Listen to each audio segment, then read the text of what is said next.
Coming to you from beyond the final frontier, it's Archaeodeath. Archaeodeathlings, it's archaeology professor Howard Williams here to share with you my perspectives on Andor Series 2, part of the Star Wars universe and following the rise of the Rebel Alliance from various resistance groups in the years leading up to the Battle of Yavin. And the reason why this is going to be such an interesting topic for an archaeologist is that this links to the field of contemporary archaeology, which is invested in considering the attention to art, architecture and material cultures in contemporary urban spaces, and the way in which our urbanities, our conceptions of urban living are configured and constructed and mediated and negotiated by different groups and individuals. And this is interesting because the fictional Star Wars universe focuses on this very theme. And in Andor Series 1 we saw various urbanized planets as well as abandoned and or exploited sparsely populated worlds. But in Series 2 we see a whole series of different world building and culture building landscapes in which we encounter different ways in which imperialism dominates these societies, and yet their cultures and traditions are developed. And so archaeology is an important way in which the show mediates our relationship between past and present with material culture, the built environment, and this story building in which we're shown different fictional societies in a galaxy a long time ago, far, far away, doing similar things. And there's a link between the archaeology of our world and the archaeology of our science fiction. So to begin, I want to remind you that archaeology is the study and preservation of the material remains of past societies and their environment. It helps us to understand and explain those past societies and engage and educate people today about those past and the places to foster study and future understanding. And to do this we need to understand archaeology's place in the contemporary, in our popular culture, and part of this is investigating archaeology in and of science fiction, in which archaeological themes are varied and prolific in building worlds, cultures and storylines. But in addition to that, as I've said, it's also about the fact that archaeology already studies the contemporary, and we can extend that to contemporary fiction too. And the Star Wars universe as a really popular set of media that allows us to explore rich and complex material cultures, built environments and landscapes, and the way the past is important for people in very different worlds and structures to our own. So this builds on a range of other work that's looked at the film sets and material cultures in our world linked to Star Wars, the various archaeologists and antiquarians in the Star Wars universe, both actual archaeologists but also adventurers, detectives and revelators, how archaeological inspirations from prehistoric, ancient, medieval and modern eras are used in creating the immersive world building and culture building, and archaeological and heritage themes and issues pervade, including this tension between colonialism and indigeneity. And I recently addressed how that is pivotal to understanding the Acolyte, the prequel to all the other prequels, set 100 years before the rise of the Empire, where we have the sort of the tension between the Jedi Order, the Republic and the various Force witches and other groups who wish to sit outside of that authority and control. And it helps us to think about fragmented deep time archaeological histories in these fictional worlds, how they give structure and meaning and depth to those worlds, and the power of ruins and relics in this gritty futuristic world are really interesting. Ancient places, landscapes, but also portable things, special things, magical things almost, that are important for the show. Now, I've addressed the Star Wars universe in my blog through a series of posts. I've dealt first of all with the successor trilogy of films and looking at the significance of the mask of Darth Vader as a holy relic of Kylo Ren. And then I looked at The Mandalorian, The Book of Boba Fett, Ahsoka, and also Andor Season 1. Now, for Andor Season 1, it's important to say that there are many different planets. The plot is about charting the rebellion and imperial oppression over 4 years leading up to the Battle of Yavin, following Cassian Andor has it from when he joined the rebellion at the end of Series 1, working with Luthen Rail as part of the Axis network, and then also looking at how the Empire manipulate various resistance groups, in one case the Gorman Front, and focusing on their desire to destroy the planet to extract a mineral that can be used to coat the reactor lenses on the Death Star they're secretly creating. So it's all about the tensions and subterfuge of the relationship between the Imperial Intelligence, the ISB, and their operatives, and the various resistance groups, the Axis Network and the Gorman Front, and how they're working to resist the Empire. And the reason why I think it's really interesting is this series is particularly interesting is because there's detailed attention to world building and culture building, and there's various archaeological inspirations, and ruins and antiques are really important for the storytelling. Now, in this first talk, I want to simply look at one of the key planets. And you'd think at first glance there's nothing archaeological to say about Coruscant, the centre of the Galactic Republic and then Galactic Empire, where there may seem to be no real archaeological element. But this is a world of trillions of people. It's inhabited. It exists as a parasite on the rest of the galaxy. You get a sense of the vast resources, food, minerals, and everything else that's extracted from the rest of the galaxy to maintain it, as well as the fact that there are many different species on the planet, although humans seem to dominate.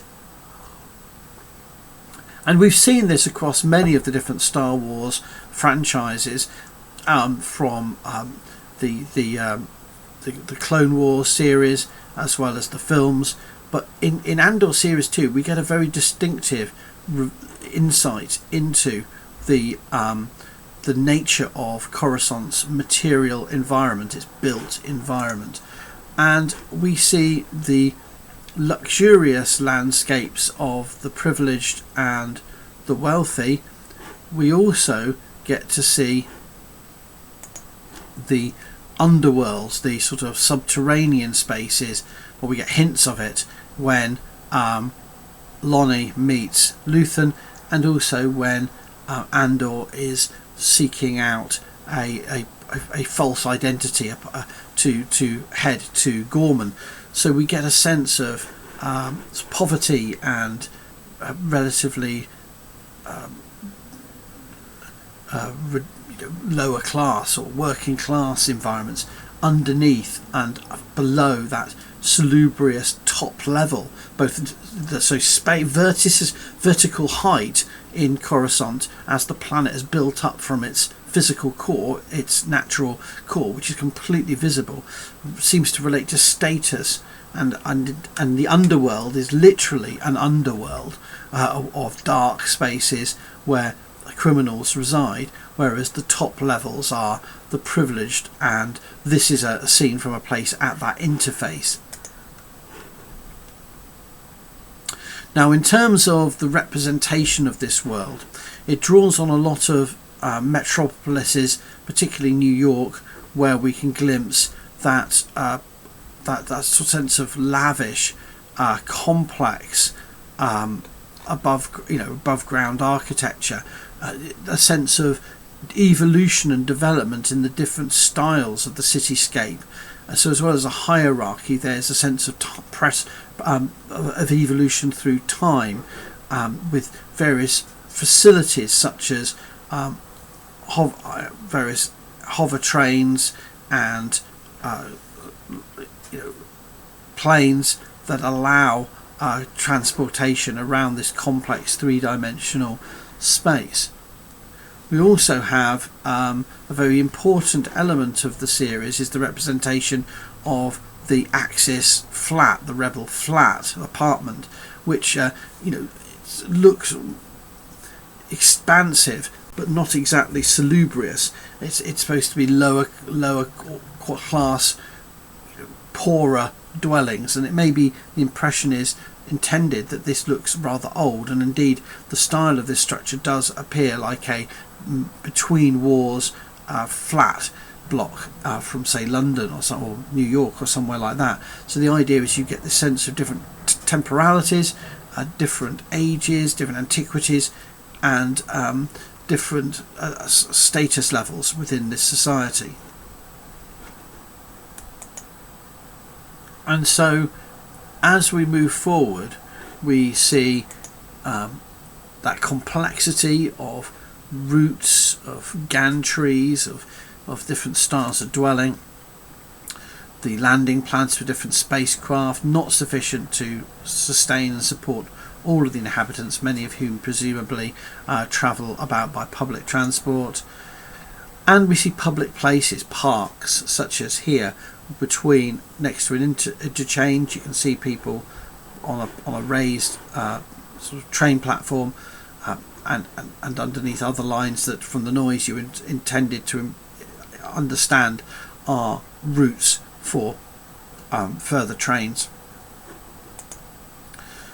Spaces that are of movement, of interaction, as well as we get to see inside a hospital and get the sense of the aesthetics they're creating here, of gold being the colour of healing on the nurses' uniforms and on the lights and on the walls,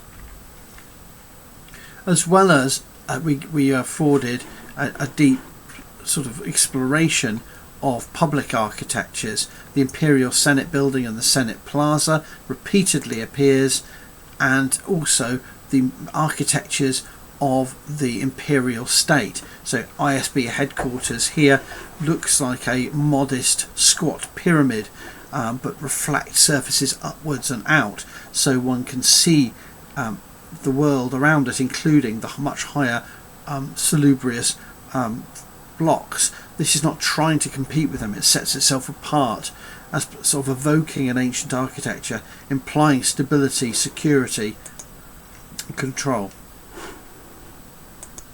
So I hope you get the sense of the deep investment in the show, in showing, in revealing the complex temporalities, materialities of built architecture, with the imperial architecture jarring with its modernism and its fascist overtones and its evoking of ancient tombs design, as opposed to the grand 20th century architecture of, say, Manhattan, which has been taken and transferred to this fictional world, speaking of power, wealth and privilege, but not the instruments of oppression and control which is in the hands of the ISB. Now, with that said about the built environment of Coruscant, that it gives us this sense of a deep time complex society of activities and people and places, we move specifically on to Luthen's shop, which has a pivotal role in understanding the material culture in the show. And for me, what's really interesting is that Luthen and Claire are out of place, trying to work to subvert the system, but the antiquities have been co-opted into that process too. In a planet swamped by artificial modernity, this focus on concealed resistance via a shop selling antiquities allows him, Luthen that is, to perform in these public spaces, these elite spaces. We see him respected and his opinion valued, but we also see him not sort of upholding and developing this obsession with deep time antiquities and all their significances. Now, some of these objects are deliberately intended to be alien. In fact, most of them are not directly inspired by archaeological objects, although we've seen the Zapotec serpent, which appears in season 1. And in addition to that, there are other objects that take archaeological inspiration, such as a giant version of a Roman dodecahedron, an object that has no defined function in the archaeological record and is a mystery, but here appears in the shop of Lutheran Rail, as well as various vessels and arms and armour, sculptures that you can imagine are intended to be eclectic and show the wide-ranging links of that society. And so in the background you have objects that could be seen as the inspiration of South Asian and East Asian bronzes, particularly Chinese bronzes. And it's not simply in his shop where you see these odd items, including headdresses that could be inspired by Bronze Age headdresses, human or alien remains, so the evidence that sort of, as well as trading in artifacts, he trades in bones. But you also see Davo Skulden's collection, where the key focus of the tension is the attempt to remove the listening device from Skulden's collection. And this seems to be inspired, as it is, by an object that is touch sensitive. So it's a spiraled glyphic text, and Claire has to remove this, and she does so. It's an object that has no direct parallel from the archaeological record, but it does seem to be inspired by the Phaistos disc from 2nd century BC Crete, a spiraled text which has not been ever adequately interpreted. Although that object is unique and double-sided with these stamped glyphs. This is obviously a monumental structure, but it shows how fiction builds off archaeological remains and sites. And of course, Luthern commits his final act of resistance and defiance using a blade in his shop, the Northern Bleeder, which is said to be 60 centuries old, and it's still debated whether it's authentic or not. So his act of resistance is to commit suicide, or he thinks to commit suicide, in defiance of the Empire in his own shop with an object in his own collection. And it's a lithic blade set in a elaborate handle and thought to be a ceremonial object. And the final piece of archaeology, so we've got a world of hypermodernity with a citywide planet, trillions of people, different species, an elaborate depth to the complex material environment, a hierarchy of versatility, if that's a word, and also a deep time story of its accumulation. You also then have antiquities as a medium of resistance, both by adding listening devices to them and selling them as a front for the resistance activities and as a profit to fund the resistance. But then finally we have the idea of old pulse code radios, concealed and analog in their technology, as a way of resisting against the Empire. And so that's the final theme, is that kind of retro early mid-20th century tech as a way of using the past to pursue resistance in a concealed analog way. And so when you put these together, you realise there are actually quite a lot of archaeological themes in the Andor universe. And so I think this alone is about Coruscant, but we will move on in future videos and look at Chandrila, Gorman, and also Yavin 4 and other planets. But alone, Coruscant tells us about how the stories have involved not only deep and careful world building, but the use of material culture and architecture to inform the narrative, the way the past is used as resistance, as a medium of the tension between the Empire and its citizens, even on the home planet of the galactic capital of Coruscant. I hope that's of interest, and join me for further videos. Follow ArchaeoDeath on YouTube, TikTok, WordPress, and a host of other social media.